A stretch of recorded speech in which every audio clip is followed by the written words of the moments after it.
अस्सलाम वालेकुम। हज़रत याकूब अलैहिस्सलाम और उनके साहबजादों का मुकालमा बताएंगे। आयत नंबर 86 सूरह यूसुफ। औज़ु बिल्लाहि मिनश शैतानिर रजीम। बिस्मिल्लाहिर रहमानिर रहीम।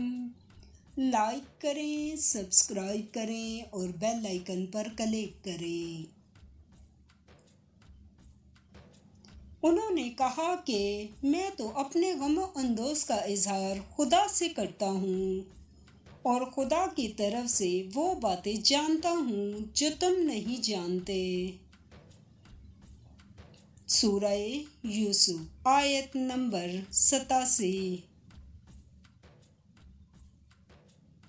बेटा यूं करो कि एक दफ़ा फिर जाओ और यूसुफ अलैहिस्सलाम और उसके भाई को तलाश करो और खुदा की रहमत से ना उम्मीद ना हो कि खुदा की रहमत से बेईमान लोग ना उम्मीद हुआ करते हैं। सूरह यूसुफ आयत नंबर 88।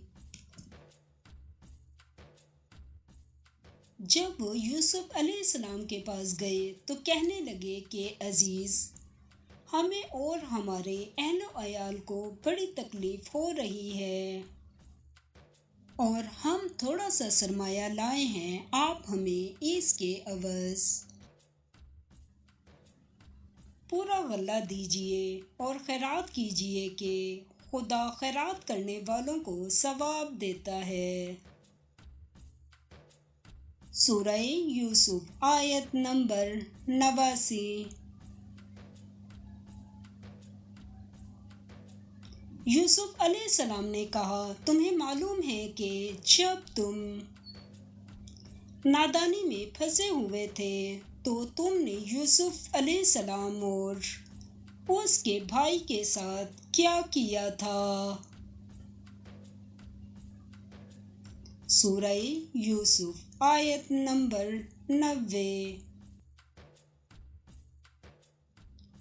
वो बोले, क्या तुम ही यूसुफ अलैहिस्सलाम हो? उन्होंने कहा, हाँ, मैं ही यूसुफ अलैहिस्सलाम हूँ। और बिन्यामीन की तरफ इशारा करके कहने लगे, ये मेरा भाई है। खुदा ने हम पर बड़ा एहसान किया है।